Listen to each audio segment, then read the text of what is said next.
For 12 years, Commander Elias Thorne lived alone on the moon, thinking solitude was all he would ever know, until 10 dragons appeared at his station, asking for shelter, and turned his quiet exile into a cosmic reckoning.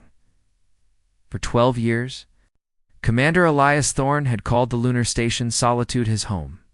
Orbiting the moon's desolate far side, the station was little more than a cluster of modular habitats and research labs, far from Earth, far from any company. He had chosen isolation, not out of bitterness, but out of necessity. After a career in deep space exploration, Elias craved silence, a life where decisions were his alone. Unshaken by politics, bureaucracy, or the endless hum of other humans, Elias' routine was simple. He harvested ice from the moon's shadowed craters, maintained the solar arrays, and spent long hours cataloging cosmic radiation readings. Earth had moved on without him, and he had moved on without Earth. It was quiet, safe, predictable, until the day that comes console buzzed with an unexpected signal, a series of harmonics, unlike any he had heard before. They were loud, persistent, and oddly musical. At first, he thought it was a system glitch, but the hums became articulate calls, almost pleading. Stepping outside into the observation deck, Elias' eyes scanned the dark lunar horizon. That's when he saw them. 10 dragons, sleek and iridescent, gliding across the vacuum like comets, their wings reflecting the pale light of Earth. Dragons were rare in human space logs. Most had been sighted near nebulae or on remote asteroid belts, but here they were, hovering at his station's docking bay. One of them, a copper-scaled dragon with silver streaks, approached him directly. Its eyes intelligent, almost human in their understanding. Shelter, Elias muttered, unsure if he had finally cracked from the years of solitude. But the dragons did not retreat. Instead, they circled the station, landing carefully on the reinforced landing pads. They were exhausted, their scales scraped, and wings frayed from long travel. Elias' first instinct was caution. Dragons were powerful, unpredictable. They could crush his station in moments. But looking into their eyes, he felt the raw honesty of their plea. No malice, only desperation. He activated the outer bay doors. Okay, come inside, one at a time. The dragons filed in like storm-tossed sailors seeking port.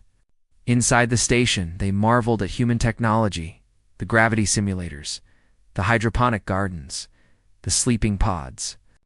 They coexisted quietly at first, wary of the unfamiliar environment.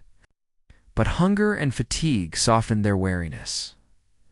Over the next weeks, Elias discovered that each dragon was unique, not just in appearance, but in temperament. The smallest, a cobalt blue hatchling, loved to curl up inside the hydroponic dome, nuzzling the plants as if they were kin. The largest, a crimson dragon with molten gold eyes, claimed the observation deck, gazing at Earth like an ancient guardian. They were not wild animals. They were sentient. They spoke not in words humans could decipher, but in thought waves and harmonic vibrations. Through patient listening, Elias began to understand fragments of their language. They had been refugees, fleeing a solar system devastated by human mining colonies. Their homeworld had been stripped of its minerals, their young endangered, their species nearly extinct. Elias realized then that he was not only a host but a protector.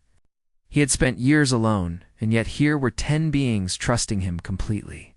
He began teaching them about the station, about human routines, and in return, they shared stories of cosmic winds, nebulae that sang, and worlds untouched by human greed. Months passed. Solitude became symphony. The dragons adapted to gravity simulators and life support pods.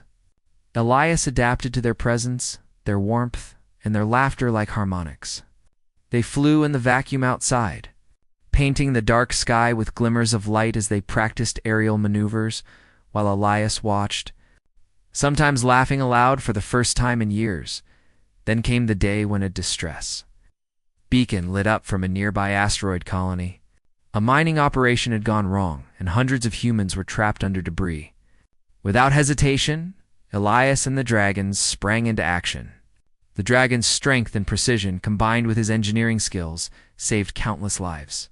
Earth authorities hailed it as a miracle. But Elias knew the truth. He had never been alone, not really. For years he had thought he only had himself. But these dragons, these cosmic wanderers, had brought him a family he never expected. And in the quiet moments, after the hum of rescued comes and flashing lights faded, he would stand on the observation deck, surrounded by 10 dragons, watching Earth rise over the lunar horizon, thinking, I may have chosen isolation, but destiny chose companionship.